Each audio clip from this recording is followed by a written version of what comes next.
بسم اللہ الرحمن الرحیم ان الذین قالوا ربنا اللہ ثم استقاموا تتنزل علیہم الملائکہ الا تخافوا ولا تحزنوا وَأَبْشِرُوا بِالْجَنَّةِ الَّتِي كُنْتُمْ تُوعَدُونَ۔ صدق اللہ العظیم۔ محبت کے ساتھ سرکار مدینہ، راحت قلب و سینہ، صاحب معطر و معمبر پسینہ، باعث تخلیق کائنات، فخر موجودات صلی اللہ علیہ وآلہ وسلم کی بارگاہ اقدس میں بڑی محبت اور عقیدت سے درود و سلام کا نذرانہ پیش کر لیجئے۔ الصلاۃ والسلام علیک یا رسول اللہ، الصلاۃ والسلام علیک یا حبیب اللہ، الصلاۃ والسلام علیک یا سیدی یا نبی اللہ، وعلی آلک و اصحابک یا سیدی یا نور اللہ، صلی اللہ تعالی علیہ وآلہ واصحابہ وازواجہ وذریاتہ وسلم۔ انتہائی قابل صد احترام سادات کرام، حاضرین کرام، میرے دوستوں بزرگوں، آج ہم سب اس روحانی اور بابرکت اور عظیم محفل میں حاضر ہیں۔ اللہ تعالیٰ یہاں پر ہم سب کا حاضر ہونا قبول فرمائے۔ عظیم محفل کے لیے ضروری نہیں کہ مجمع بہت بڑا ہو، بڑے مجمع سے محفلیں عظیم نہیں بنتی، عظیم ذکر سے محفلیں عظیم بنتی ہیں۔ جس محفل میں اللہ کا، اللہ کے محبوب کا، محبوب کے صحابہ کا ذکر ہو، محبوب کے اہل بیت کا ذکر ہو، محبوب کے غلاموں کا ذکر ہو، تو اس سے بڑھ کر عظیم کون سی محفل ہوگی؟ تو الحمدللہ یہ محفل بڑی عظیم ہے۔ دعا فرمائیں اللہ تعالیٰ یہ قبول فرمائے، اور قیامت والے دن میری اور آپ سب کی، بالخصوص محسن بھائی کے والدین کے اور ہم سب کے والدین کی بخشش اور نجات کا ذریعہ بنائے۔ اللہ تعالیٰ مجھے بھی، آپ کو بھی، ہم سب کو صدیق اکبر کے آقا، فاروق اعظم کے مولا، عثمان غنی کے ملجا، حیدر کرار کے مأویٰ، سیدہ فاطمہ زہرا کے ابا جان اور حسنین کریمین کے نانا جان کی شفاعت نصیب فرمائے۔ میں نے آپ حضرات کے سامنے قرآن مجید فرقان حمید 24ویں پارے میں سے ایک آیت کریمہ تلاوت کی ہے۔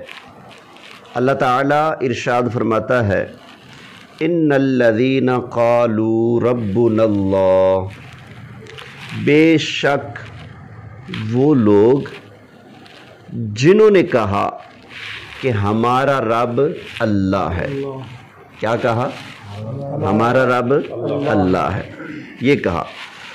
ثم استقاموا، پھر اس پر ڈٹ گئے، پکے ہو گئے، استقامت اختیار کر لی انہوں نے۔ جنہوں نے کہا کہ ہمارا رب اللہ ہے، پھر اس پر کیا ہو گئے؟ ڈٹ گئے، ثابت قدم رہے، اس پر ڈگمگائے نہیں۔ جتنے مرضی طوفان آئے، جتنے مرضی فتنے آئے، وہ اپنے کلمہ توحید و رسالت سے آگے پیچھے نہیں ہوئے، اس پر ثابت قدم رہے۔ تو ان کی ایک شان ہے، کیا فرمایا؟ تتنزل علیہم الملائکہ، ان پر اللہ کے فرشتے اترتے ہیں، اور کیا کہتے ہیں؟ اللہ تخافو، فرماتے ہیں کہ خوف نہ کرو، ولا تحزنو، اور غمگین بھی مت ہو، لا تخافو ولا تحزنوا وابشروا بالجنۃ التی کنتم توعدون، اور کہتے ہیں تمہیں بشارت ہو اس جنت کی جو اللہ نے تمہارے لیے تیار کر کے رکھی ہے۔ تو یہ فرشتے کن پر آ کر یہ تین چیزوں کا اعلان کرتے ہیں؟ نہ ڈرنا ہے، نہ غمگین ہونا ہے، اور تمہارے لیے جنت ہے۔ ان پر جنہوں نے کہا ہمارا رب اللہ ہے، پھر اس پر کیا اختیار کر لی؟ استقامت، ڈٹ گئے۔ یہ جو استقامت ہے نا معمولی چیز نہیں۔ ہمارے بزرگان دین ارشاد فرماتے ہیں الاستقامت فوق الکرامہ، استقامت جو ہے نا یہ کرامت سے بھی بڑی چیز ہے۔ کرامت نیچے ہے، استقامت فی الدین یہ کرامت سے بھی بڑی چیز ہے۔ وہ ایک آدمی حضرت بابا فرید الدین گنج شکر رحمۃ اللہ تعالی علیہ آپ کے پاس گیا۔ جیسے ہمارا ایک مزاج بنا ہوا ہے کہ پیر وہ ہوتا ہے جو کچھ کر کے دکھائے، جائیں گے دم پھوکا کروائیں گے، بیٹا ہو گیا تو پیر ہے، صحیح ہے، اگر بیٹا نہ ہوا تو یہ پیر کام کا نہیں ہے۔ ہمارا یہ مزاج بنا ہوا ہے بدقسمتی سے، جبکہ یہ درست نہیں۔ سمجھ آ گئی نا؟ یوں تو پھر کوئی بندہ اللہ سے بیٹا مانگے مل جائے تو وہ رب ہے، اگر نہ ملے تو کیا وہ رب نہیں ہے؟ سمجھ آئے؟ یہ معیار نہیں ہے۔ تو وہ بندہ گیا آپ کے پاس یہ ذہن لے کر کہ اگر یہ اللہ کے ولی ہیں تو کوئی کرامت دکھائیں گے، ہوا کے اندر چلیں گے، پانی کے اوپر چلیں گے، کچھ نہ کچھ کر کے دکھائیں گے نا۔ تو کئی دن وہ آپ کے پاس رکا، جانے لگا، کہتے حضرت جی اجازت اب میں جا رہا ہوں۔ فرمایا آیا کس لیے تھا؟ کہتا جی آیا اس لیے تھا کہ کوئی کرامت دیکھوں گا، کیونکہ میں نے یہ سوچا کہ آپ اللہ کے ولی ہیں، ولی تو کرامتیں دکھاتے ہیں۔ فرمایا یہ بتا جب سے تو آیا ہے میرا کوئی ایک کام ایسا ہے جو نبی پاک کی سنت کے خلاف ہو؟ کوئی ایک کام ایسا بتا۔ کہا حضرت جی نہیں۔ فرمایا اس سے بڑی کرامت کیا ہوگی؟ تو پتہ چلا جو صاحب کرامت ہیں وہ بھی ہمیں بتاتے ہیں کہ سب سے بڑی کرامت جو ہے وہ استقامت ہے۔ کیا چیز ہے بھلا؟ استقامت۔ اچھا یہاں پر جو لفظ ہے نا وہ ہے قالوا ربنا اللہ، جنہوں نے کہا کہ ہمارا رب اللہ ہے۔ اب یہاں سے بھی نا کیونکہ قرآن کے جو لفظ ہے نا ان کی ایک شان ہے یضل بہ کثیرا و یہدی بہ کثیرا۔ کچھ ایسے بھی ہوتے ہیں جو پڑھتے قرآن ہیں لیکن گمراہ ہو جاتے ہیں، کچھ ہیں جو قرآن پڑھتے ہیں اور ہدایت پا جاتے ہیں۔ گمراہ بھی قرآن پڑھتا ہے، ہدایت یافتہ بھی قرآن پڑھتا ہے۔ تو یہاں پر ایک بات کی جاتی ہے وہ یہ کہ رسول اللہ صلی اللہ علیہ وسلم کو ماننے کی معاذ اللہ ضرورت ہی نہیں۔ سمجھ آ گئی نا؟ یہ جو داریہ ٹائپ جو لوگ ہوتے ہیں یا پھر جو لوگ کہتے ہیں صرف اللہ کو مانو، یا پھر جو لوگ معاذ اللہ اس حد تک چلے گئے کہ انہوں نے لا دینیت اختیار کر لی، قرآن کو چھوڑ دیا، اسلام کو چھوڑ دیا، وہ اس طرح کی آیتیں پیش کرتے ہیں، کہتے ہیں دیکھو جی اللہ نے فرمایا ان الذین قالوا ربنا اللہ ثم استقاموا، جنہوں نے کہا ہمارا رب اللہ، بس اس پر پکے ہو گئے اور کسی کو ماننے کی ضرورت ہی نہیں۔ تو میں یہاں پر آپ کو عرض کر دوں، ایک حدیث شریف ہے مشکات شریف کے اندر، نبی کریم علیہ الصلوۃ والسلام کی بارگاہ میں ایک شخص نے عرض کی یا رسول اللہ مجھے کوئی بات ارشاد فرمائے، میں آپ سے سنوں، آپ سے پوچھ لوں، اس کے بعد مجھے کسی سے پوچھنے کی ضرورت نہ پڑے، مجھے کچھ ایسا ارشاد فرمائے۔ تو نبی پاک صاحب لولاک صلی اللہ علیہ وآلہ وسلم نے ارشاد فرمایا قل آمنت باللہ ثم استقم، فرمایا تو کہہ میں نے اللہ کو مانا پھر اس پر پکا ہو جا، ڈٹ جا اس پر۔ پھر سرکار نے فرمایا اتدرون مل ایمان باللہ وحدہ، اور جانتے ہو صرف اللہ کو ماننے کا مطلب کیا ہے؟ میں نے جو تجھے کہا ہے کہ اللہ کو مان اور اس پر ڈٹ جا، تو اللہ کو ماننے کا مطلب جانتے ہو؟ عرض کی واللہ ورسولہ عالم، اللہ جانے یا اللہ کا۔ اچھا پوری صحافتہ پڑھ لو، حدیث کی تقریباً 450 کم و بیش کتابیں، خدا کی قسم اٹھا کر میں دعویٰ کرنے لگا ہوں کسی حدیث کے اندر آپ کو نہیں ملے گا صحابہ نے یہ کہا کہ صرف اللہ ہی جانے تو انہوں کوئی شے نہیں پتا۔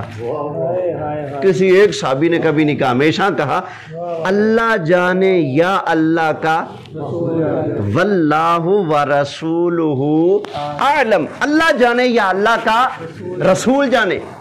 تو انہوں نے بھی کہا یا رسول اللہ آپ جانے یا آپ کا خدا جانے، مجھے نہیں پتا۔ فرمایا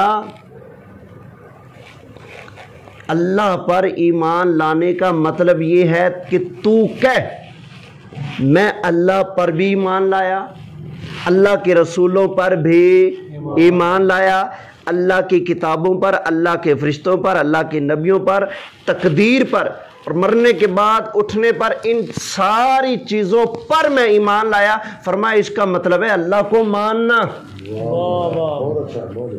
مثلا میں اور آسان کر دیتا ہوں، قیامت مانتے ہیں کہ نہیں؟ سب مانتے ہیں نا؟ تو ایک بندہ کہے میں قیامت مانتا ہوں لیکن حضور کی شفاعت نہیں مانتا، تو اس نے قیامت کو مانا؟ جب قیامت کا اقرار کر لیا تو جو کچھ قیامت میں ہے وہ سب کچھ بھی ماننا پڑے گا۔ جب جنت کو مان لیا تو جنت کے اندر جو کچھ ہے وہ سب کچھ ماننا پڑے گا۔ جب بندے نے تسلیم کر لیا کہ یہ میرا والد ہے تو اس کو اپنا باپ بھی ماننا پڑے گا، اپنے بھائی کا باپ بھی ماننا پڑے گا، اپنی سسٹر کا باپ بھی ماننا پڑے گا، اپنے بچوں کا دادا بھی ماننا پڑے گا، اور اپنی والدہ کا خامد بھی اس کو ماننا پڑے گا۔ جب باپ مان لیا تو سارے جو تقاضے ہیں نا باپ کے وہ بھی ماننے پڑیں گے۔ تو جب اللہ کو مان لیا تو اللہ کو ماننے کے جو تقاضے ہیں نا، جو اللہ منوائے وہ سب کچھ بھی ماننا۔ سمجھ آ گئی نا؟ تو یہ ان لفظوں کو لے کر دھوکہ دے دیا جاتا ہے۔ اس پر میں قرآن کریم کی دیگر آیتیں پیش کر دیتا ہوں۔ دوسرا پارہ، دوسرا پاؤ شروع ہو رہا ہے۔ آمن لیس البر ان تولوا وجوہکم قبل المشرق والمغرب، فرمایا اصل نیکی یہ نہیں کہ منہ مشرق کی طرف کرو یا مغرب کی طرف کرو، اصل نیکی یہ نہیں۔ ولیکن البر من آمن باللہ والیوم الآخر والملائکۃ والکتاب والنبیین، اصل نیکی یہ ہے کہ بندہ اللہ کو بھی مانے، اللہ کے رسولوں کو بھی مانے، قیامت کو بھی مانے، اس کے فرشتوں کو بھی مانے اور اس کی کتابوں کو بھی۔ یہ کیا ہے؟ اصل نیکی۔ تو پتہ چلا قرآن کہیں پر کسی چیز کا اجمال بیان کرتا ہے، کہیں پر تفصیل بیان کر دیتا ہے۔ تو جہاں آ جاتا ہے نا اللہ کو مانو تو وہاں صرف اجمالی ہوتا ہے، بھئی اللہ کو مان لو، مطلب جو اللہ منوائے اس کو بھی مانو، اور کہیں اس کی کھول کر قرآن تفصیل بیان کر دیتا ہے، بھئی اللہ کو بھی ماننا ہے، اللہ کے رسول کو بھی، جیسے کہ سورہ بقرہ کے آخر میں آ جائیں آمن الرسول بما انزل الیہ من ربہ والمؤمنون کل آمن باللہ والیوم الآخر والکتاب والملائکۃ وکتب۔ تو یہ دیکھیں نا بیان ہو رہا ہے کہ سب نے اللہ کو مانا، اللہ کے فرشتوں کو مانا، کتابوں کو مانا، رسولوں کو سب نے مانا۔ تو 5ویں پارے کے اندر ارشاد فرمایا وَمَن يَكْفُرْ بِاللَّهِ وَمَلَائِكَتِهِ وَكُتُبِهِ وَرُسُلِهِ وَالْيَوْمِ الْآخِرِ فَقَدْ ضَلَّ ضَلَالًا بَعِيدًا، جو نہ مانے اللہ کو، اللہ کی کتابوں کو، اللہ کے رسولوں کو، اللہ کے فرشتوں کو، آخرت کو نہ مانے، وہ دور کا گمراہ ہے۔ تو پتہ چلا قرآن نے یہاں پر تفصیل بیان کر دیا اور وہاں پر اجمال بیان کر دیا ہے۔ مثلا کمرے میں سارے بیٹھے ہیں نا، اب یہاں پر محسن بھائی باہر سے آئیں اور کہیں جی سب آ جائیں، جب کہہ دیا سب آ جائیں یہ اجمال ہے۔ جب کہیں کہ صدام تو بھی آ جا، مجاہد صاحب آپ بھی آ جائیں، حمدللہ شاہ صاحب آپ بھی آ جاؤ، قبلہ حضور شاہ صاحب آپ بھی آ جاؤ، جب ایک ایک کا نام لیں تو اس کو کہتے ہیں تفصیل۔ تو قرآن کہیں اجمال بیان کرتا ہے، کہیں تفصیل بیان کرتا ہے۔ سمجھ آ گئی نا؟ تو یہاں پر قرآن نے اجمالاً کہا ہے ان الذین قالوا ربنا اللہ ثم استقاموا، جنہوں نے کہا ہمارا رب اللہ ہے پھر اس پر ڈٹ گئے، تو ان کے لیے بشارت ہے کہ ان کو فرشتے ان پر اترتے ہیں اور ان کو خوشخبریاں سناتے ہیں۔ اب یہ فرشتے کس ٹائم اترتے ہیں؟ تو مفسرین نے لکھا بندے کی جب موت ہوتی ہے، سامنے موت کا وقت جب آتا ہے نا، تو سامنے اسرائیل علیہ السلام کا دیدار ہوتا ہے، بندہ گھبراتا ہے تو دوسرے فرشتے آ جاتے ہیں، اللہ تخافو، ڈرنا نہیں، ڈرنا نہیں، ولا تحزنوا، گھبرانا بھی، یہ ایک مقام ہو گیا۔ دوسرا مقام جب وہ قبر میں جاتا ہے، سامنے سوالات کے لیے فرشتے آتے ہیں، پھر گھبراتا ہے، تو پھر آ کر فرشتے دوسرے کہتے ہیں اللہ تخافوا ولا تحزنوا وابشروا بالجنہ، اب پھر بشارت دیتے ہیں۔ اور تیسرا جب میدان معاشر میں وہ اپنی قبر سے اٹھے گا اور نفسا نفسی کا عالم دیکھے گا اور دیکھے گا زمین تانبے کی طرح دہک رہی ہے، سورج سر کے اوپر آ کر کھڑا ہے، اب گھبرائے گا کہ پتہ نہیں کیا بنے گا۔ جس نے اللہ کو مانا، اللہ کی باتوں کو مانا، استقامت اختیار کر لی، فرشتے معاشر میں بھی اس کو کہیں گے اللہ تخافوا ولا تحزنوا وابشروا بالجنۃ التي کنتم توعدون، کہیں گے نہ ڈرنا نہیں، گھبرانا نہیں، پریشان نہیں ہونا، تیرے لیے جنت ہی جنت ہے۔ تو یہ استقامت سے یہ درجہ ملتا ہے۔ اور پھر میں نے آپ کو بتا دیا یہاں پر کیا ہے، اجمال ہے، صرف اللہ کو ماننے کا ذکر ہے، مراد اس میں سب کچھ آ گیا ہے۔ ایک مثال دے دیتا ہوں مزید سمجھانے کے لیے، بات اچھی طرح نکھر کر آ جائے سامنے۔ ایک شخص کی ہوئی شادی کے 4-5 دن کے بعد وہ اپنے گھر گیا تو اس کی جو محترمہ تھی انہوں نے اتنی لمبی لسٹ بنا کر اس کو دے دی، 5 کلو چاول، 5 کلو گھی، 5 کلو پیاز، 5 کلو فلاں، 5 کلو فلاں فلاں فلاں فلاں، گھر کا سارا راشن جو کچھ ہوتا ہے ضرورت کا وہ سارا کچھ لکھ کر دے دیا۔ وہ آدمی کوئی میری طرح سیدھا سادہ تھا، اس نے کہا میں نے کوئی شادی کی ہے، میں نے اپنے آپ کو بیچا نہیں ہے، کوئی دکان نہیں کھولی، یہ کیا ابھی اتنا کچھ میں لے کر آؤں، میں نے کوئی ٹھیکہ اٹھایا اس چیز کا؟ اس نے کہا نہیں، جب تم نے مجھے قبول کیا ہے تو میری ساری ذمہ داریاں بھی تو نے قبول کی ہیں۔ بندہ آگے سے کہتے ہیں نا جی نا، میں نے تو صرف نکاح میں تجھے قبول کیا ہے، اب یہ ہانڈی روٹی سارے معاملات خرچے ورچے یہ میں اٹھانے کا ذمہ دار نہیں ہوں۔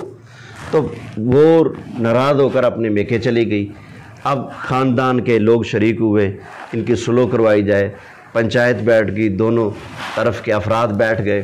تو خاتون نے اپنی بات سنائی، مرد نے اپنی بات سنائی۔ اس نے کہا جی میں نے نکاح کیا ہے، میں نے کوئی جرم نہیں کیا جو اتنی بڑی سزا مجھے دے دی جائے کہ مہینے کا 40-50 ہزار روپیہ میں اس کی ضرورتیں پوری کرنے پر لگاؤں، میں یہ کام نہیں کرتا۔ تو بزرگوں نے پوچھا بتاؤ جب تیرا نکاح ہوا تو نے قبول ہے کہا تھا؟ کہا جی کہا تھا۔ کتنی مرتبہ کہا تھا؟ 3 مرتبہ۔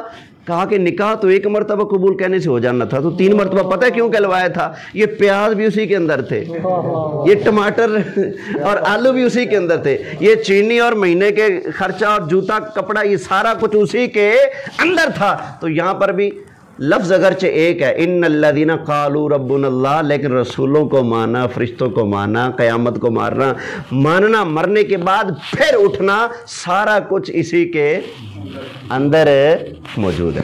اب آئیے ذرا، اللہ تعالیٰ جو اتنا بڑا درجہ مرتبہ عطا فرمائے گا کس کو؟ جو ایمان لایا اور اس پر استقامت اختیار کی، اس کو عطا فرمائے گا نا۔ اب ذرا سنیے گا، یہ جو لفظ ہے نا ایمان، ایمان کا معنی ہے ماننا۔ کیا معنی ہے جی؟ ماننا۔ اسی سے بنا ہے مؤمن، ماننے والا، ایمان رکھنے والا۔ مسلمان ہم اپنے آپ کو کہتے ہیں، مومن بھی کہتے ہیں۔ مسلمان کا معنی کیا ہے؟ اسلم یسلم اسلاما باب فعل کا صیغہ ہے، تو اس کا معنی ہے اللہ کے حکم کے آگے اپنی گردن جھکا دینے والا۔ تو مطلب یہ کہ جو بندہ اللہ کے حکم کے آگے اپنی گردن جھکا دے اور جو اللہ کریم نے فرمایا ہے اس سب کو سچے دل سے مان لے اور اپنی گردن اللہ کے آگے جھکا دے، وہ بندہ سچا مسلمان بھی ہے، مومن بھی ہے۔ اب اللہ نے ذرا کیا کیا فرمایا، ذرا سنتے جائے گا۔ دور ہے فتنوں کا، مسلمان کا سب سے قیمتی خزانہ اس کا ایمان ہے، اس میں کوئی شک ہے نہیں نا؟ کیونکہ جتنے بھی اعمال ہیں، بندہ 10 حج کر لے، 50 عمرے کر لے، 60 سال کے روزے رکھ لے، اگر اس کا ایمان پر خاتمہ نہیں ہوا معاذ اللہ تو اس کا کوئی عمل قابل قبول ہے نہیں نا؟ تو ایمان ہے تو سب کچھ قبول ہے، ایمان نہیں ہے تو کچھ بھی قبول نہیں ہے۔ تو ایمان بچانا بہت ضروری ہے آج کے دور میں۔ اب ذرا دیکھنا ہے اللہ تعالیٰ ہم سے کن کن چیزوں کا تقاضا کرتا ہے، کون کون سی چیزیں اللہ تعالیٰ ہم سے منواتا ہے۔ مثال کے طور پر صحابہ کرام علیہم رضوان کی ذات کو لے کر بڑا تنقید کا نشانہ بنایا جاتا ہے۔ سمجھ آ گئی نا کہ آج کل کے دور میں ایسے آدمی پیدا کیے جا رہے ہیں جو گلی میں محلے میں اٹھ کر ادھر ادھر کسی نہ کسی ایک صحابی کا نام لیں گے، نہیں فلاں صحابی نے یہ کیا تھا، فلاں صحابی نے یوں کیا تھا، فلاں صحابی نے یوں کیا تھا۔ صحابہ کرام علیہم رضوان کے کردار پر حملہ کیا جاتا ہے، ان کے ایمان کو تنقید کا نشانہ بنایا جاتا ہے۔ میں نے تھوڑے دن پہلے ایک آدمی کا کلپ سنا، وہ اللہ تعالیٰ کی رحمت سے محروم کوئی آدمی ہے، تو وہ کہہ رہا تھا کہ میں عمری فرقہ، یہ جو اہل سنت ہے نا، ہمیں کہتے ہیں عمری فرقہ، اس نے کہا یہ جو عمری فرقہ ہے ان کو میں صحابہ کے کرتوتوں پر مناظرے کا چیلنج کرتا ہوں۔ ابو بکر صدیق کے کرتوت پر اور ان کے مسلمان یا کافر ہونے پر مجھ سے مناظرہ کر لو، عمر فاروق کے بارے میں مناظرہ کر لو، عثمان غنی کے بارے میں مناظرہ کر لو۔ اور وہ شخص کہہ رہا تھا کہ معاذ اللہ صحابہ کرام علیہم رضوان نے قرآن کریم کے اندر رد و بدل کر دیا، میں قرآن پیش کروں گا دنیا کے سامنے، اس کے اندر 40 پارے ہوں گے، اتنی صورتیں ہوں گی اور یہ کچھ ہوگا وہ کچھ ہوگا۔ تو معاذ اللہ آج لوگ اٹھ کر ان حضرات کے ایمان کو چیلنج کر رہے ہیں جن کے ایمان کی گواہی اللہ نے قرآن میں دی ہے۔ سمجھ آئی؟ اور یہ یاد رکھیں، ہمیشہ اپنا آئیڈیل قرآن کو رکھیں۔ دین کو سمجھنے میں جتنے بھی معاملات ہیں، جب آپ قرآن کو سامنے رکھ کر ہر چیز کو قرآن کے آئینے میں چیک کریں گے تو اس کے جتنے بھی جراثیم ہیں وہ اترتے جائیں گے، قرآن صاف ستھرا مسئلہ کر کے آپ کے سامنے پیش کرتا جائے گا۔ ہر بات آپ قرآن پر چیک کرنے کی کوشش کریں۔ مثلا اگر کوئی شخص آ کر آپ کے سامنے کوئی روایت پیش کرتا ہے کہ صحابہ کرام علیہم رضوان معاذاللہ لڑتے تھے آپس میں، وہ تو خون خرابہ کرتے تھے، اس طرح کی اگر تاریخی بات کوئی بندہ آپ کے سامنے پیش کرتا ہے تو ایک ہے تاریخی بات، ایک ہے رب کی بات، وزن کس کا زیادہ ہوگا؟ اللہ کی بات کا زیادہ وزن ہوگا نا۔ تو ہم اس تاریخی بات کو قرآن پر پیش کریں گے، قرآن اس کی تائید کرتا ہے یا تردید کرتا ہے۔ اگر تائید کرے گا تو ہم مان لیں گے، اگر قرآن اس کی تردید کر دے گا تو بات چاہے کتنی بڑی کتاب کے اندر ہو، کتنی بڑی شخصیت نے اس کو لکھا ہو، اگر وہ قرآن سے ٹکرائے گی تو ہم نے اس کو ماننا، کیونکہ دنیا کے اندر صرف ایک کتاب ہمارے پاس ہے، صرف ایک، جس کا ایک حرف قطعی ہے، اور وہ کتاب ہے اللہ کا قرآن۔ قرآن کے علاوہ کوئی کتاب ایسی نہیں جس کے ایک حرف کے بارے میں آنکھیں بند کر کے اعتماد کیا جا سکے کہ یہ بالکل ٹھیک ہے۔ ہر کتاب کے اندر خامی اور غلطی کا احتمال ہے، لیکن قرآن ذالک الکتاب لا، اس کے اندر ریب نہیں، شک نہیں، کوئی غلطی کوئی خطا اس کا امکان بھی موجود نہیں ہے۔ اب مثلاً لوگوں نے 20 روایتیں پیش کر دی، 50 پیش کر دی، 100 کتابوں کا حوالہ پیش کر دیا، معاذ اللہ صحابہ کرام آپس میں لڑتے تھے، مارتے تھے، ایک دوسرے کو برا بھلا کہتے تھے، ایک دوسرے کا مال ناجائز طریقے سے کھا جاتے تھے، یہ کرتے تھے وہ کرتے تھے۔ ہم نے ان سارے معاملات کو قرآن کے سامنے رکھا، قرآن تو بتا وہ کیا تھے۔ اب آئیے ذرا قرآن سنیے، 26واں پارہ، اللہ فرماتا ہے محمد الرسول اللہ صلی اللہ علیہ وسلم، محمد اللہ کے رسول ہیں، والذین معہ اشداء علی الکفار، اور وہ جو ان کے ساتھی ہیں وہ کافروں پر سخت ہیں۔ کن پر؟ صحابہ لڑتے ہیں، صحابہ سخت بھی ہیں، ڈٹے بھی ہیں، لیکن کن پر؟ کافروں پر۔ اور مومنوں کے بارے میں فرمایا رحماء بینہم، آپس میں بڑے مہربان ہیں، آپس میں بڑے مہربان ہیں۔ تو پتہ چلا قرآن نے تو بتا دیا کہ وہ آپس میں کیا ہیں؟ مہربان ہیں۔ اب اگر کوئی کتاب ہمیں بتائے کہ نہیں وہ مہربان نہیں تھے تو قرآن اس کی تائید کر رہا ہے یا تردید کر رہا ہے؟ تردید کر رہے ہیں، لہذا چھوڑ دو اس بات کو۔ ہمارے لیے قرآن ہے نا ہمارے پاس، قرآن کو ہم نے معیار بنا کے رکھنا ہے۔ اسی طرح ایک اور مقام سے پڑھیے، قرآن پاک 4 پارہ ہے، اللہ تعالیٰ ارشاد فرماتا ہے وَاذْكُرُوا نِعْمَةَ اللَّهِ عَلَيْكُمْ، تم پر جو اللہ کی نعمتیں ہیں ان کو یاد کرو، اِذْ كُنْتُمْ أَعْدَاءً، جب تم آپس میں دشمن تھے، کنتم یہ ماضی ہے، اللہ نے یہ نہیں فرمایا کہ تم آپ دشمن ہو، نا، اِذْ كُنْتُمْ أَعْدَاءً، جب تم دشمن تھے، فَأَلَّفَ بَيْنَ قُلُوبِكُمْ، تو اللہ نے تمہارے دلوں میں الفت ڈال دی ہے، پیار ڈال دیا ہے۔ فَأَصْبَحْتُمْ بِنِعْمَتِهِ إِخْوَانًا، تو اب تم اللہ کی مہربانی سے بھائی بھائی بن چکے ہو۔ تو قرآن نے کہہ دیا ان کے دلوں میں اللہ نے الفت ڈال دی ہے، قرآن نے کہہ دیا کہ اللہ نے ان کو کیا بنا دیا ہے، بھائی بھائی بنا دیا ہے۔ اب ایسے اگر کوئی روایت آ جائے جو ہمیں بتائے کہ نہیں لڑائی لڑائی، ہم کہتے ہیں نہیں لڑائی لڑائی نہیں، قرآن کہتا ہے بھائی بھائی، سمجھ آ گئی؟ لڑائی لڑائی اپنے پاس رکھو، قرآن نے کہہ دیا وَاذْكُرُوا نِعْمَةَ اللَّهِ عَلَيْكُمْ إِذْ كُنْتُمْ أَعْدَاءً فَأَلَّفَ بَيْنَ قُلُوبِكُمْ فَأَصْبَحْتُمْ بِنِعْمَتِهِ إِخْوَانًا۔ اسی طرح ایک جگہ فرمایا وَنَزَعْنَا مَا فِي صُدُورِهِمْ مِنْ غِلٍّ، فرمایا یہ جو تمہارے دلوں کے اندر کینہ تھا، بغض تھا، ایک دوسرے کے ساتھ جو لڑنے بھیڑنے والے معاملات تمہارے چل رہے تھے، اللہ نے تمہارے دلوں سے وہ سب کچھ کھینچ لیا ہے، وہ تمہارے دلوں سے اللہ نے کھینچ لیا۔ اب بتاؤ جن کے دلوں کو اللہ نے صاف کر دیا ہو، کینہ نکال دیا ہے، حسد نکال دی، آپس کی عداوت بغض دشمنی اللہ نے نکال دی ہے، تو اب کوئی گنجائش ہے ان کے بارے میں کہنے کی؟ نہیں جی وہ آپس میں لڑتے مرتے تھے، قتل مقاتلہ کرتے رہتے تھے، نہیں۔ یہ تاریخی باتیں ہیں، تاریخی باتوں کو ہم قرآن پر پیش کر کے دیکھتے ہیں، تو قرآن رد کر دے گا تو ہم بھی رد کر دیں گے، اگر قرآن تسلیم کرے گا تو ہم بھی، سمجھ آ گئی نا؟ اسی طرح ایک اور میں اشارہ دیتا ہوں،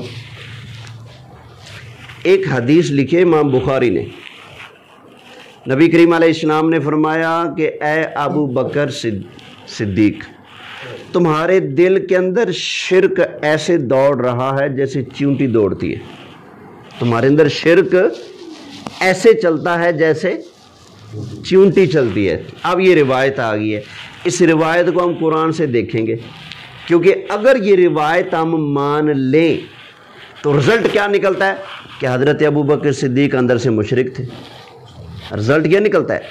پر بتاؤ قرآن کے خلاف فرمان رسول ہو سکتا ہے؟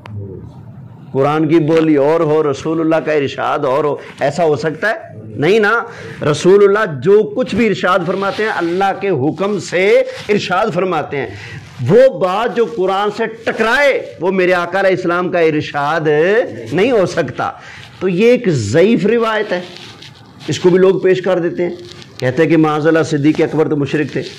اس کی سند اٹھا کر دیکھیں، اس میں ہے ان رجل من اہل البصرہ، بصرہ کے ایک آدمی سے سنا، وہ کہتا تھا کہ رسول اللہ نے یوں فرمایا۔ وہ آدمی کون ہے؟ پتہ نہیں۔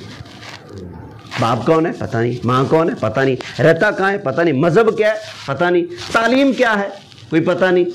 اس کا کوئی بندے کا بیک گراؤنڈ ہے، کہاں کا رہنے والا تھا، کیا تھا، بس یہ پتہ تھا وہ بصرہ کا ایک آدمی تھا، اس کے علاوہ اس کے بارے میں کچھ پتہ نہیں۔ جو بندہ اتنا مجہول ہو کہ کسی کو اس کی ماں کا، باپ کا، مذہب کا، تعلیم کا، اس کی قابلیت کا کچھ بھی اندازہ نہ ہو، اس بندے کی بات کو لے کر ہم اللہ کے قرآن کو چیلنج کر سکتے ہیں؟ بولیے نہیں نا۔ اب یہ اس روایت کا رد بھی قرآن کرتا ہے، وہ کیسے ذرا سنیے۔ اللہ فرماتا ہے فَقْتُلُوا الْمُشْرِكِينَ حَيْثُ وَجَدتُّمُوهُمْ، فرمایا مشرکین کو قتل کرو جہاں پاؤ، مشرکین کو قتل کرو جہاں پاؤ۔ اب مجھے بتائیے کیا رسول اللہ سے بڑھ کر قرآن پر کوئی عمل کرنے والا ہے؟ بولیے نہیں نا۔ قرآن کے سب سے بڑے عالم بھی حضور ہیں اور قرآن کے سب سے بڑے عامل بھی حضور ہیں۔ حضور سے بڑھ کر قرآن کی تعلیمات کو نہ کوئی سمجھنے والا ہے نہ اس پر کوئی عمل کرنے والا ہے۔ تو قرآن نے تو کہا ہے مشرک جہاں بھی ملے اس کو قتل کر دو، اگرچہ یہ آیت کا حکم کچھ عرصے کے لیے رہا، پھر اس کے بعد حکم یہ منسوخ ہو گیا اور حکم آ گیا۔ تو ایک وقت کے لیے، چلو 1 سال 2 سال کے لیے تو یہ حکم رہا نا کہ مشرک تمہیں جہاں بھی ملے اس کو کیا کر دو، قتل کر دو۔ تو کیا اس دوران حضرت ابو بکر صدیق نبی پاک سے نہیں ملے؟ وہ تو ساری زندگی کے نبی کریم علیہ الصلوۃ والسلام کے ساتھی ہیں۔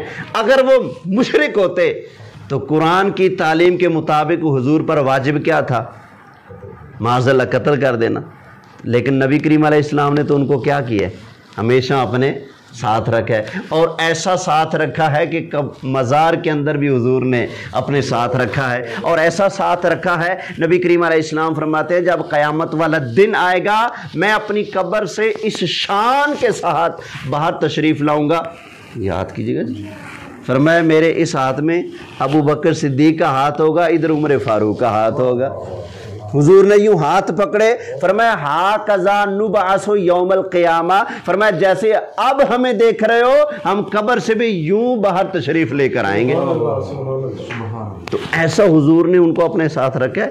وہ گولڑا شریف سے ایک آواز آتی ہے، نام آتے ہی بو بکر و عمر کا لب پر تو بگڑتا ہے وہ پہلو میں سلائے ہوئے ہیں۔ اور قرآن کی ایک اور آیت سنیں، اللہ فرماتا ہے یا ایھا النبی جاہد الکفار والمنافقین واغلظ علیہم، تو حکم ہے اللہ کا، محبوب آپ کافروں سے لڑو، منافقوں سے لڑو، اور ان منافقوں پر آپ سختی بھی فرماؤ۔ حضرت ابو بکر صدیق پر کبھی نبی کریم علیہ السلام نے کوئی سختی کی؟ نہیں۔ کبھی حضور نے ان سے لڑائی کی؟ نہیں۔ کیوں؟ وہ اس کیٹیگری کے ہیں جو نہیں، وہ تو ہیں ہی اپنے، سمجھ آ گئی نا؟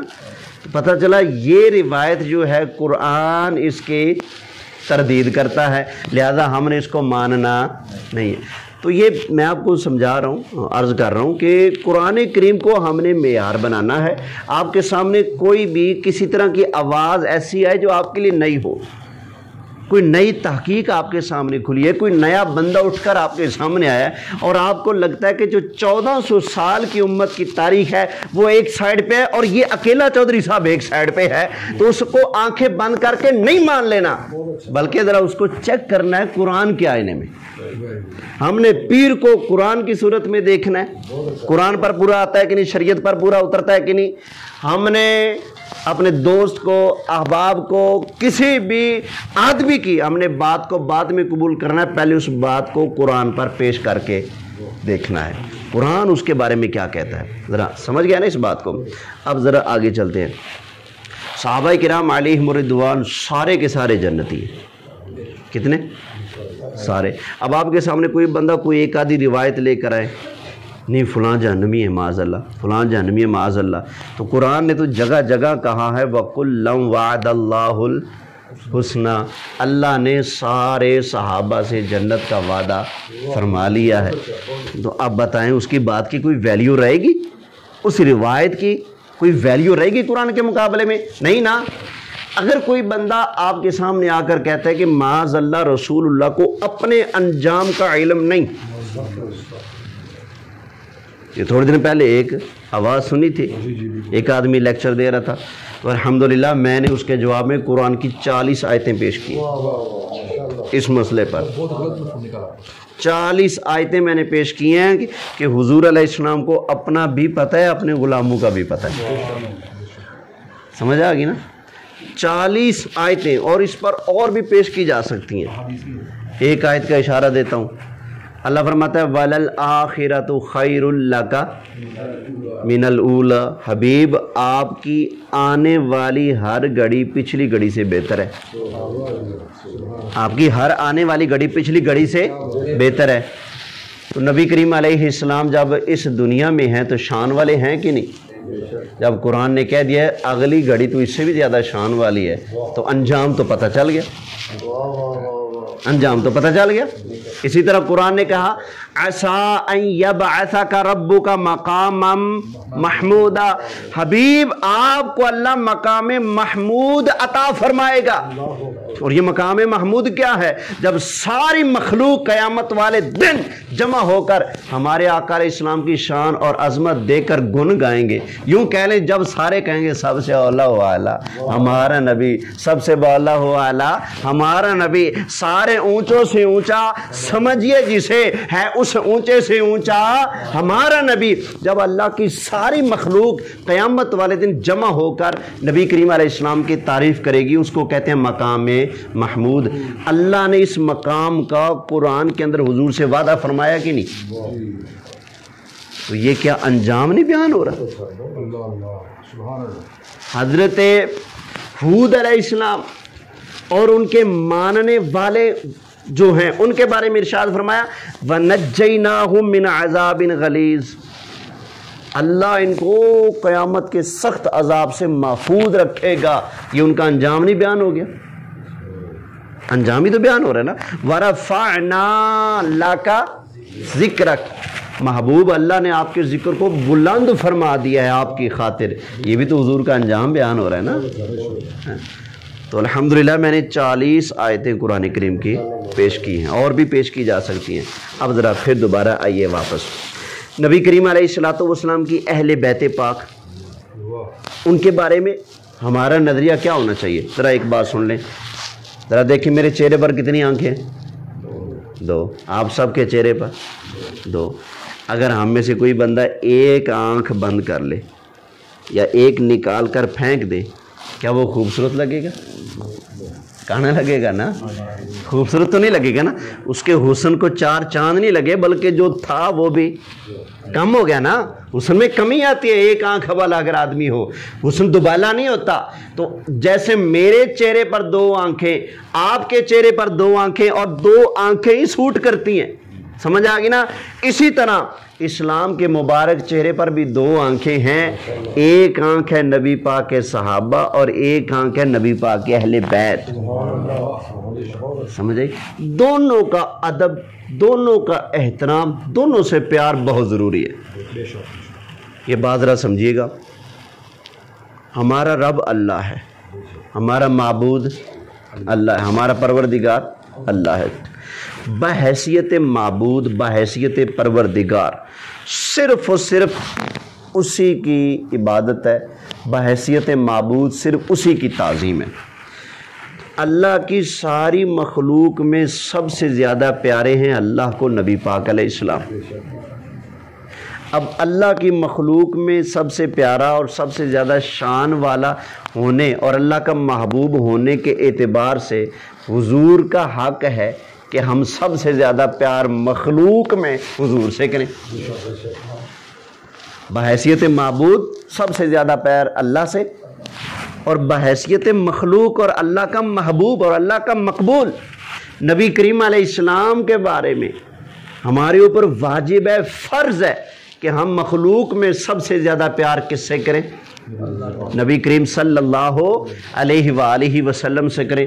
بخاری شریف کی حدیث ہے، نبی کریم علیہ السلام خود فرماتے ہیں کہ تم میں سے کوئی بندہ اس وقت تک مومن نہیں ہو سکتا جب تک میں مصطفیٰ کریم صلی اللہ علیہ وسلم اس کو، اس کے ماں باپ، اس کی اولاد، حتیٰ کہ ساری دنیا والوں سے زیادہ محبوب جب تک میں نہیں ہو جاتا تب تک وہ مومن ہے۔ تو مخلوق میں سب سے زیادہ پیار کس سے کرنا ہے؟ نبی پاک صلی اللہ علیہ وآلہ وسلم سے۔ اچھا، محبت کے کچھ تقاضے ہوتے ہیں۔ جب سب سے زیادہ پیار حضور سے ہے نا، اب محبت کے ذرا تقاضے سمجھیے گا۔ دنیا میں بھی کسی کو کسی سے پیار ہوتا ہے نا، تو اس کے گلی محلے سے بھی پیار ہو جاتا ہے، سمجھ آ گئی نا؟ جو بندہ میری عزت کرے، مجھ سے احترام سے پیش آئے، میرا دل خوش ہوگا۔ میرے بچوں سے پیار کرے گا، میرا دل اور خوش ہوگا۔ میرے دوستوں سے پیار کرے گا، میرا دل اور خوش ہوگا۔ تو اسی طرح جو بندہ سرکار سے پیار کرتا ہے، سرکار خوش ہوتے ہیں۔ سرکار کی آل سے بھی پیار کرتا ہے، سرکار اور خوش ہوتے ہیں۔ سرکار کے اصحاب سے بھی پیار کرتا ہے، غلاموں سے، تو حضور اور زیادہ خوش ہو جاتے ہیں۔ اصل پیار حضور سے ہے، اور حضور سے جو محبت ہے نا، اس محبت کا تقاضا ہے کہ ہم حضور کے صحابہ کا بھی ادب و احترام کریں، حضور کے اہل بیت کا بھی ادب و احترام کریں، کیونکہ پیار حضور کا، حضور کی محبت، حضور کا آرڈر نہ بھی ہو، قرآن کا حکم نہ بھی ہو، حدیث کے اندر ہمیں حکم نہ بھی دیا گیا ہو، تو بھی بحیثیت مسلمان اور بحیثیت نبی کریم علیہ السلام کا غلام اور امتی ہونے کی حیثیت سے یہ ہمارا فرض بنتا ہے کہ اگر نبی کریم علیہ السلام سے بھی پیار ہے تو پھر سرکار کے 4 چوفیرے، حضور کے جتنے بھی قریبی ہے، سب سے پیار کرنا پڑے گا۔ اس بات کا تو عقل بھی تقاضا کرتی ہے نا، جب حضور سے پیار ہے تو حضور کے والدین سے بھی پیار ہوگا، جب حضور کا ادب و احترام ہے تو حضور کے والدین کا بھی ادب و احترام ہے۔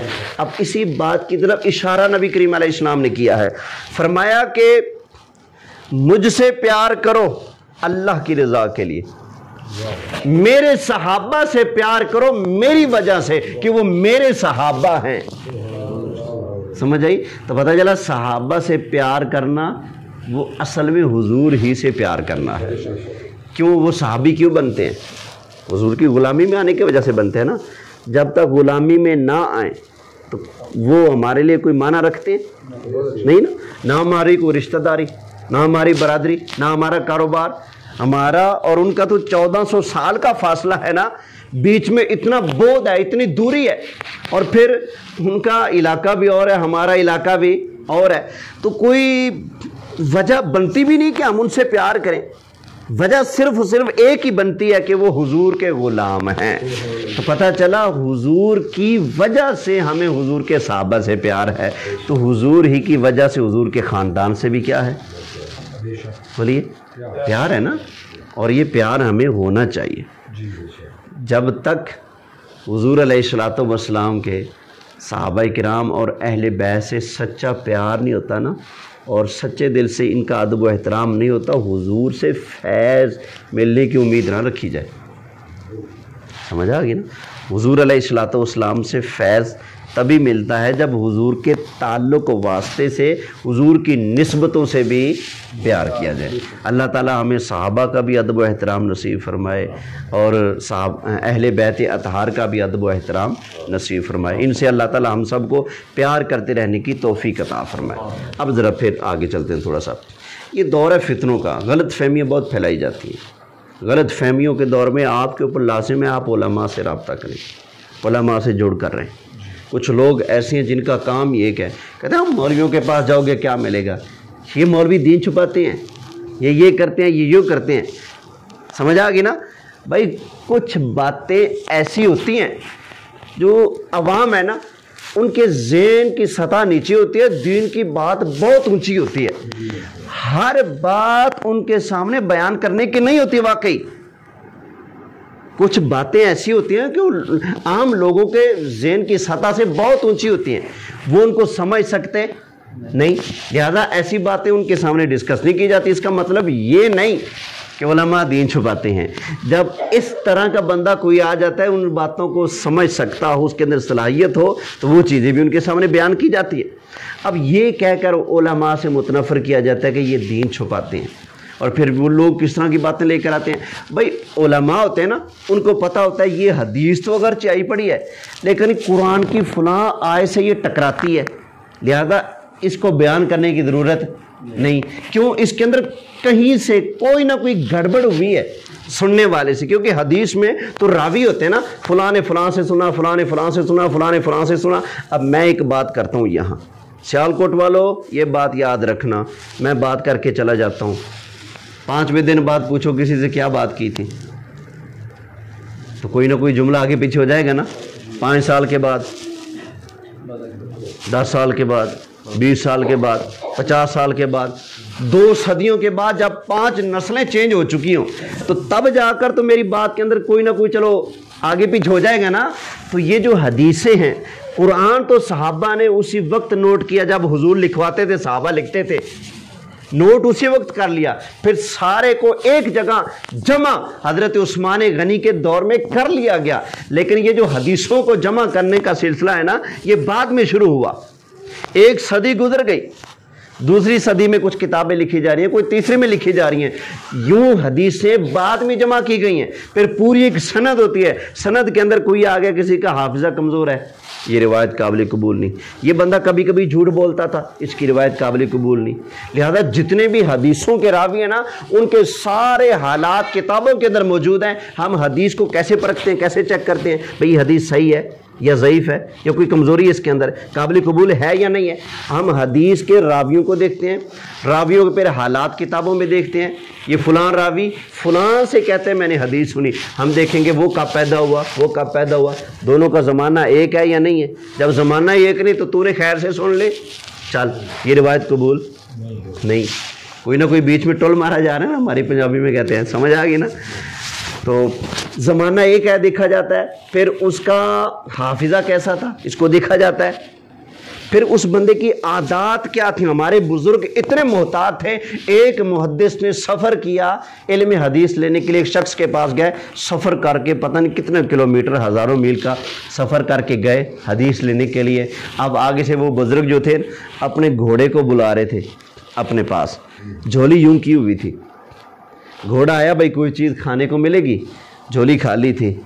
تو وہ جو حدیث لینے کے لیے آئے تھے نا بزرگ, وہ یہ دیکھ کر چلے گئے. کہتے ہیں جو جانور کو دھوکہ دے سکتا ہے تو مجھے بھی تو دھوکہ دے سکتا ہے نا. ہو سکتا ہے یہ وہ بات سنا دے جو رسول اللہ کا ارشاد نہ ہو. اگرچہ ہمارے بزرگوں نے اتنی احتیاطیں کی حدیثیں لکھنے میں, لیکن پھر بھی انسان تھے نا, کمی بیشی ہو جاتی ہے. لہذا روایتوں کو ہم قرآن کے ساتھ میچ کر کے چیک کریں گے. اگر قرآن ان کی تائید کرے گا تو مان لیں گے, وگرنہ ہم نے اس کو سائڈ پہ کر دینا. یہ اصول کی بحث ہے, مدارس میں پڑھائی جاتی ہے. خیر میں ایک مرتبہ پھر آپ کو اس طرف لے کے جاتا ہوں. یہ کہا جاتا ہے کہ علماء دین بیان نہیں کرتے. بھائی اللہ کے بندو, جنہوں نے ساری عمر ان کتابوں کو دی ہوتی ہے نا, اللہ نے پھر ان کی نظر کے اندر جو برکت, جو روحانی قوت اور پاور رکھی ہوتی ہے, وہ دیکھ رہے ہوتے ہیں کہ اس بات کے اندر فلاں کمزوری ہے. عوام الناس تو ان باتوں کو نہیں سمجھتے. ضعیف کیا ہے, موضوع کیا ہے, من گھڑت کیا ہے, مدرج کیا ہے, مضطرب کیا ہے, حدیثی کی اقسام ہے نا, ہر بندہ نہیں سمجھتا. لہذا یہ باتیں ہم ہر بندے کے سامنے پیش نہیں کر سکتے کہ یہ بات صحیح ہے, یہ غلط ہے, اس کو یہ صحیح نہیں ہے یاد رکھنا, یہ ٹھیک ہے یہ یاد رکھنا. علماء اس الجھن میں عوام کو نہیں ڈالتے. وہ ضعیف کو سائڈ پہ کر دیتے ہیں, جو صحیح بات ہوتی ہے اس کو لوگوں کے سامنے پیش کر دیتے ہیں. اب اس پر یہ کہنا کہ علماء دین چھپاتے ہیں, یہ کرتے ہیں, وہ کرتے ہیں, یہ بندہ بددیانتی سے کام لیتا ہے. جو ایسی بات کرتا ہے وہ علماء سے لوگوں کو متنفر کر رہا ہے. اور پھر وہ بندہ تبلیغ کر رہا ہے, کہتا ہے ان مولویوں کے پاس جا کر مسئلہ نہ پوچھنا, یہ تمہیں قتل کر دیں گے, یہ تمہیں مار دیں گے, یہ تمہیں کہتا ہے خود کے پہ جائیں گے تونوں, ان سے مسئلہ نہ پوچھنا. تو میں نے ان کو تو کئی مرتبہ کہا ہے, میں نے کہا یار تو لوگوں سے کہتا ہے بھائی ان سے مسئلہ نہ پوچھنا, یار جو تمہارا تیز ترین بندہ ہے اس کو میرے پاس بھیجو, پھر بتانا وہ جتنی مرضی سخت لہجے سے سوال کرے, جواب دیتے ہوئے ہمارے ماتھے کے تیور اگر بدل جائیں تو بات کرنا. تم کہتے ہو جو علماء گلے پڑ جائیں گے اگر ان سے مسئلہ پوچھو گے. تو یوں نہ غلط فہمیاں ڈال کر, علماء کے بارے میں دلوں کے اندر نفرت ڈال کر آپ کو دین سے دور کرنے کی کوشش کی جاتی ہے. سمجھ آ گئی نا. اس لیے کہ اس بندے نے جو مغالطہ آپ کے ذہن میں ڈالنا ہے, اگر آپ کسی عالم کے پاس چلے جائیں گے تو اس نے تو مغالطہ دور کر دینا ہے. جب مغالطہ دور ہو گیا تو اس بندے کا جال چلے گا؟ بولیے نہیں نا. تو اس لیے جو بھی بندہ نیا اٹھتا ہے نا, وہ سب سے پہلے علماء کے خلاف بولتا ہے. سارا نظام علماء نے خراب کیا ہوا ہے, سارے حالات ملک کے علماء نے خراب کیے ہوئے. میں اکثر کہتا رہتا ہوں, ہاں جی یہاں کے جج بھی مولوی ہیں, وکیل بھی مولوی ہیں, پولیس بھی مولوی, تو فوجی بھی مولوی, تو ایم پی اے بھی مولوی, تو ایم این اے بھی مولوی, سینیٹر بھی مولوی, تو جج بھی سارے کیا ہیں مولوی. اور مفتیان کرام ہیں, حضرت علامہ مولانا پیر طریقت رہبر شریعت عمران خان, حضرت علامہ مولانا پیر طریقت رہبر شریعت مولانا محمد نواز شریف صاحب, مولانا شہباز شریف صاحب, یہ سارے علماء اور مفتی بیٹھے ہوئے نا. اس لیے تم کہتے ہو کہ مولویوں نے دین گڑبڑ کیا ہوا ہے. اللہ کے بندو, کون سا عہدہ ہے سرکاری جو ہمارے پاس ہو؟ سارا ملک کا کرتا دھرتا کے مالک سیاہ و سفید کے تم ہو. تم جیسے مرضی عوام کو کھاؤ پیو, ہیں کاٹ کاٹ کے لوگوں کو کھاتے رہو. بدنام انہیں کیا جا رہا ہے جن بیچاروں کے پاس کوئی اختیار نہیں. ہمیں مسجد سے باہر تو جانے نہیں دیتے. یقین جانے, میں جس مسجد میں امامت کرتا ہوں نا, وہاں پر امام صاحب کے 18 سال انہوں نے مسجد کی خدمت کی. جب وہ وصال کر کے دنیا سے گئے, ان کی تنخواہ 10,000 تھی, اور یہ 2 سال پہلے ان کا انتقال ہوا. اچھا میں ملتان میں تھا تو مجھے انہوں نے کہا جی آپ کو 20,000 دیں گے, 25 دیں گے, آپ جتنی کہیں ہم آپ کو دیں گے, آپ آئیں تو صحیح نا, ہمیں آپ جیسا بندہ چاہیے. میں بھی چاہتا تھا کہ میں اپنے علاقے کے قریب چلا جاؤں. میں نے قبول کر لیا. جب مہینہ گزرا تو مجھے 12,000 پکڑا دی تنخواہ. اور میں نے کہا خیر ہے, آپ نے تو کیا کہا تھا؟ کہتے جی آئیے دینی لینی لاؤ, نہیں تو جاؤ. کمال ہوگی. تو پچھلے قاری صاحب جو تھے نا اس مسجد کے, انہوں نے وہاں کے حالات سے تنگ آ کر نا مسجد کے باہر دکان بنا لی. بھائی تجارت سنت ہے رسول اللہ کی, تو رزق حلال ہے نا, اس میں کوئی تانے والی بات ہے نہیں. تو لوگوں نے نماز پڑھنی چھوڑ دی. کہتے ہیں یہ دنیا دار مولوی ہے, یہ کاروباری مولوی ہے, اس کے پیچھے نماز کیوں پڑھے؟ ہمیں تو لوگ دکان ڈالنا تک نہیں دیتے. ہیں تو ملک چلانے دیں گے ہمیں؟ بولے صحیح. کوئی عدالت ہمارے سپرد کریں گے؟ نہیں نا. کوئی عہدہ ہمیں دینا گوارا کریں گے جو ہمیں مقتدی دکان بنانے نہیں دیتے؟ تو سرخ و سیاہ سفید و سیاہ کا مالک ہمیں کیسے بنائیں گے؟ سارا کچھ ان لوگوں کے پاس ہے. بدنام پھر بھی ہم لوگ ہیں. کسی کی تنخواہ ₹1,00,000، کسی کی 2 لاکھ، کسی کی 5 لاکھ ہوتے ہیں نا. مختلف یہ پروفیسر ہوتے ہیں، جج ہوتے ہیں، پتہ نہیں کتنے کتنے پروٹوکول، ان کی کتنی کتنی تنخواہیں، لیکن پھر بھی چیختے ہیں کہ ہماری تنخواہ کم ہے، یہ ہے وہ ہے. ہمارے شعبے میں سے کبھی کوئی بندہ بولا ہے یار؟ کسی نے کہا ہماری تنخواہ کم ہے تو ہم ریلیاں نکالیں؟ نہیں. جو ملتا ہے اس پر اللہ کا شکر ادا کر لیتے ہیں. اللہ خیر صلی اللہ. بس سمجھ آئی نا. تو یہ علماء کی یقین جانے ہمارے دین کے لیے بڑی قربانی ہے. سمجھ آ گئی نا. اپنا پیٹ کاٹ کاٹ کے بیچارے کتابیں جمع کرتے ہیں اس مہنگائی کے دور میں. وہ پھر دین پڑھ پڑھ کر آپ کے سامنے خون پسینہ ایک کر کے دین بیان کرتے ہیں. دنیا سوئی ہوتی ہے. جو دین کے پہرے دار ہیں خدا کی قسم آدھی آدھی رات تک جاگتے ہیں کتابوں میں. صحیح کہہ رہا ہوں. اگلے دن مجھے کوئی ایک مسئلہ درپیش آ گیا، میں پڑھتا رہا. صبح سے شروع کیا، شام ہو گئی. شام سے شروع کیا، عشاء ہو گئی. عشاء کے بعد پھر بیٹھ گیا. رات کے 2:30 بجے جا کر وہ میرا مسئلہ حل ہوا. میں لائبریری سے اٹھ کر گھر گیا تو گھر والوں نے پوچھا آ گیا. میں نے کہا میں اتنا خوش ہو کے آیا ہوں، سارے دن کی تھکاوٹ اتر گئی. میرا بس نہیں چلتا. میرے ہاتھ سامنے لڈوں کی ٹرے ہو اور مخلوق خدا بیٹھی ہو، میں ان کو لڈو بانٹوں، میرا مسئلہ حل ہو گیا ہے. تو جب اللہ کا کرم ہوتا ہے، کوئی مسئلہ حل ہوتا ہے، پھر ساری تھکاوٹیں بھی دور ہو جاتی ہیں. تو بہرحال میں عرض کر رہا ہوں، بات لمبی ہو رہی ہے بار بار. علماء سے آپ کو متنفر کیا جا رہا ہے. مجھے اپنی ایمانداری سے بتائیں، کبھی ہم لوگوں نے اپنی ڈیوٹی میں غفلت برتی؟ کیا ہم جنازے نہیں پڑھاتے؟ نکاح نہیں پڑھاتے؟ بولیں اذانیں ٹائم پہ نہیں دیتے؟ ہم سارے اپنے کام اپنے ٹائم پہ کر رہے ہیں. الٹا بدنام بھی ہمیں کیا جا رہا ہے. صرف اور صرف دنیا کے اندر جتنے مذہب ہیں، ایک مذہب اسلام سچا ہے. سمجھ آئی نا. باقی مذہبوں میں سے کوئی بھی مذہب اس وقت خدائی آسمانی مذہب نہیں ہے. ان کی شکلیں بگڑ چکی ہیں. صرف اور صرف کون سا مذہب سچا ہے؟ اسلام. اور اسلام جیسے سچے ترین مذہب کے اندر جو اسلام کے لیڈر ہوتے ہیں، جو علماء ہوتے ہیں، ہماری عوام کا ان کے ساتھ سلوک کیا ہے؟ ذرا کبھی بیٹھ کر سوچئے گا. یہودی اپنے پوپ کی بہت عزت کرتے ہیں. عیسائی اپنے جو ان کے پادری ہوتے ہیں بے حد عزت کرتے ہیں. ہندو اپنے گرو گھنٹال کی، سکھ اپنے گرو گھنٹال کی بڑی عزت کرتے ہیں. جس مذہب کے اندر سب سے زیادہ اپنے مذہبی پیشوا کی توہین اور بے عزتی کی جاتی ہے وہ مسلمانوں میں.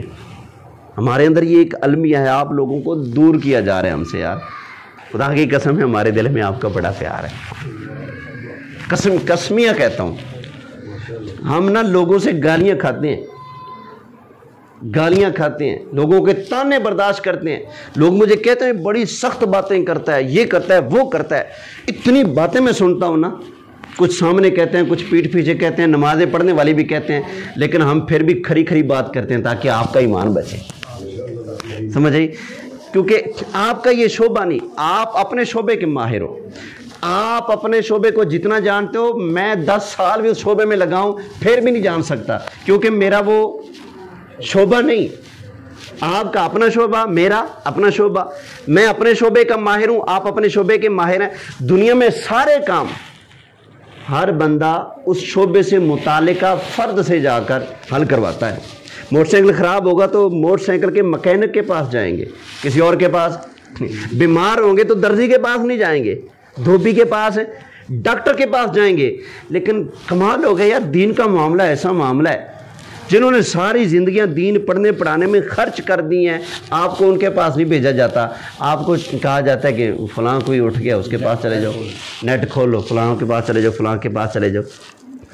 اب ایسے ایسے بندے آئے پھر رہے ہیں جو معاذ اللہ دعویٰ یہ کرتے ہیں کہ ہم اسلام کے مبلغ ہیں، ہم اسلام کی خدمت کر رہے ہیں، اور کہتے ہیں کہ قادیانی مسلمان ہیں. دعویٰ یہ کہ میں حضور کو آخری نبی مانتا ہوں، خاتم النبیین ہے حضور، اور ساتھ کیا کہا جا رہا ہے؟ پوچھا گیا حضرت قادیانی مسلمان ہے کہ نہیں؟ تو آگے سے جواب آتا ہے جو اپنے آپ کو مسلمان کہتا ہے مجھے کوئی حق نہیں کہ میں اس کا انکار کروں۔ بھائی جو بندہ حضور کی ختم نبوت کا انکار کرے گا وہ تو طے شدہ بات ہے مسلمان ہو ہی نہیں سکتا۔ تو آپ کیسے کہہ رہے ہو؟ آپ تو ان کو سپیس دے رہے ہو نا یہ کہہ کر۔ آرٹیکل 6 کرنا چاہیے پاکستان کے آئین کے خلاف آتا ہے۔ ہاں جی بالکل، قرآن کے خلاف۔ ہاں جی، اسی طرح لوگوں نے پھر معیار ایسے بنا رکھے ہیں، ایک لفظ وہ رسول اللہ کے لیے بول لیتے ہیں، اپنے لیے گوارا نہیں کرتے۔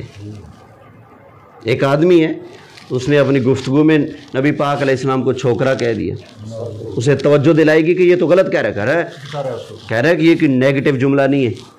پھر بعد میں یا پتہ نہیں پہلے اس کو کسی نے چھوکرا بول دیا، کہتے ہیں ان کی بدتمیزی دیکھو، زبانیں دیکھو۔ علماء کی زبان ایسی ہوتی ہے، میرا ہم عمر ہے، 5-4 سال کا فرق ہوگا اور مجھے چھوکرا بولتا ہے، بازاری زبان استعمال کرتا ہے۔ بھائی آپ کو کہا گیا تو کہتے ہو بازاری زبان ہے، جب حضور علیہ السلام کے بارے میں تو نے خود بولا تو یہ جملہ ٹھیک ہو گیا۔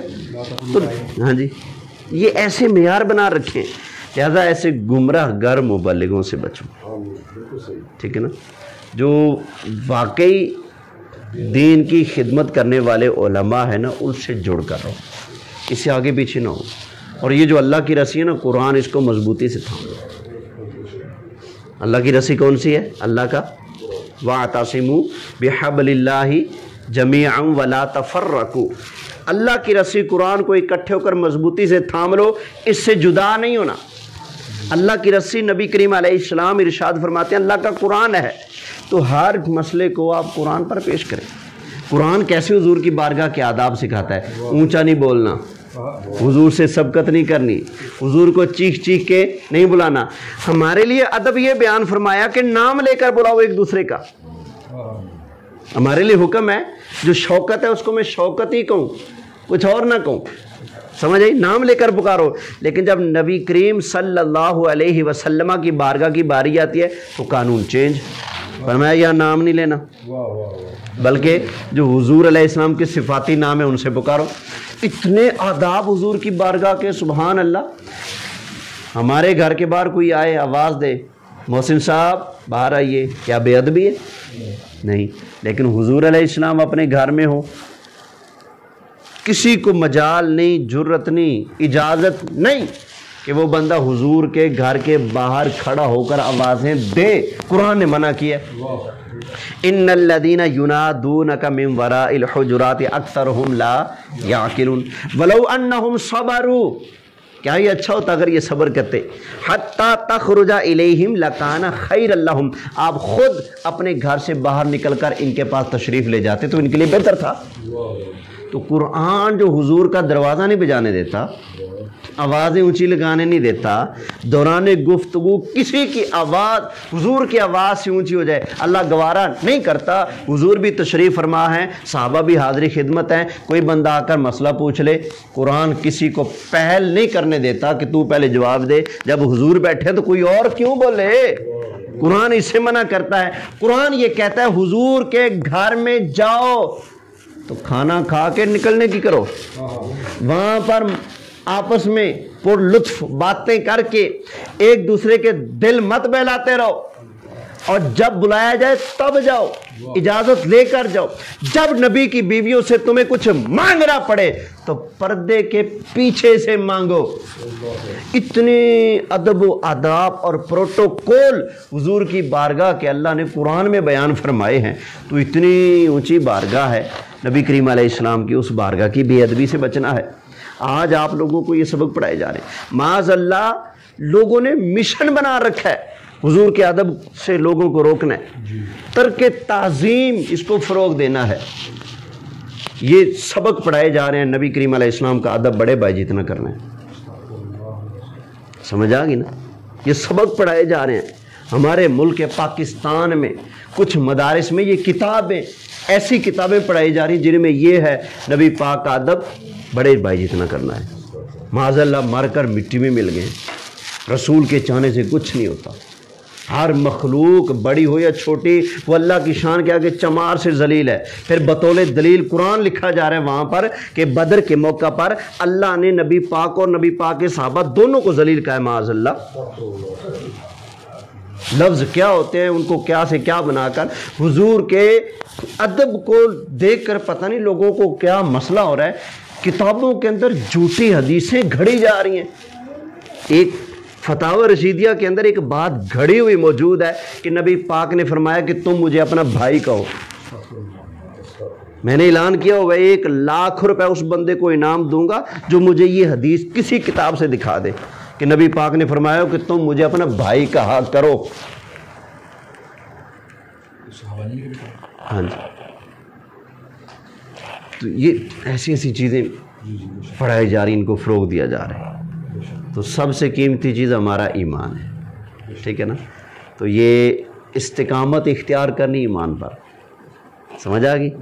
آپ نے یہ جو ہوا چلتی ہے نا، کبھی درخت کو ادھر جھکا دے ادھر جھکا دے، تو آپ نے ہواؤں کے سامنے ڈٹ جانے والا جیسے کھجور کا درخت ہوتا ہے نا، جتنا مرضی طوفان ہے اس کا ایک پتا بھی اس کے جسم سے جدا نہیں ہوتا۔ حضور علیہ الصلوۃ والسلام نے مومن کی مثال کھجور کے درخت سے بیان فرمائی ہے۔ فرمایا مومن کی مثال ایسی ہے جیسے کھجور کا درخت ہوتا ہے، جتنا مرضی طوفان آ جائے ایک پتا وہ اس کا اپنے جسم سے جدا نہیں ہونے دیتا۔ ایسے جتنے مرضی طوفان ہیں، بدتمیزی برپا ہو جائیں، بے ادبیاں گستاخیاں ہر طرف سے ہونے لگیں، مومن سچا وہ ہے جو ثم استقاموا کا مصداق بن کے کھڑا رہے۔ کوئی جتنا مرضی ٹل لگا لے، اس کے ایمان اور عقیدے میں فرق ہے نہیں آنا چاہیے۔ نظریہ عقیدہ وہی اچھا جو پہلے سے چلتا آ رہا ہے۔ نئے سامان سے بچیں، نئی چیزوں سے بچیں، سمجھ آ گئی نا؟ حضور علیہ السلام کا ارشاد ہماری رہنمائی کرتا ہے، فرمایا خیر القرون کرنی، سارے زمانوں سے بہتر میرا زمانہ ہے، ثم الذین یلونہم، پھر وہ زمانہ جو میرے زمانے سے ملا ہوا ہے، پھر وہ زمانہ جو اس زمانے سے ملا ہے جو میرے زمانے سے مل چکا ہے، پھر وہ زمانہ بہتر ہے جو اس زمانے سے مل چکا ہے۔ سب سے بہتر میرا زمانہ، پھر وہ زمانہ جو میرے زمانے سے مل گیا، پھر وہ زمانہ جو اس زمانے سے مل گیا، پھر اس سے اگلے والا زمانہ۔ یعنی کہ جیسے جیسے ہم پیچھے کو مڑیں، جیسے جیسے زمانہ حضور کے قریب ہوتا جائے گا اچھا زمانہ آتا جائے گا، جیسے جیسے حضور کے دور سے دوری ہوتی جائے گی زمانہ پہلے والے زمانے سے ہلکا اور بدتر ہوتا جائے گا۔ تو لہٰذا عقیدہ اور ایمان وہی اچھا ہوگا نا جو 1400 سال سے چلتا آ رہا ہے، ٹھیک ہے نا؟ ہمارے علامہ عبدالغفور ہزاروی رحمۃ اللہ علیہ فرمایا کرتے تھے اپنے مریدوں شاگردوں کو، کہتے ہیں بیٹو ٹوپی چینج کر لینا، کپڑے چینج کر لینا، ضرورت پڑے جوتا چینج کر لینا، لباس چینج کر لینا، گھر چینج کر لینا، ہر چیز بے شک چینج کر لینا، لیکن بدلتے زمانے کے ساتھ اپنا ایمان چینج مت کرنا۔ سمجھ آئی؟ اپنا ایمان مت چینج کرنا۔ اللہ تعالیٰ کی بارگاہ میں دعا ہے، جو میں نے معروضات پیش کی اللہ کریم اپنی بارگاہ میں قبول فرمائے، آمین بجاہ النبی الامین صلی اللہ علیہ وآلہ وسلم۔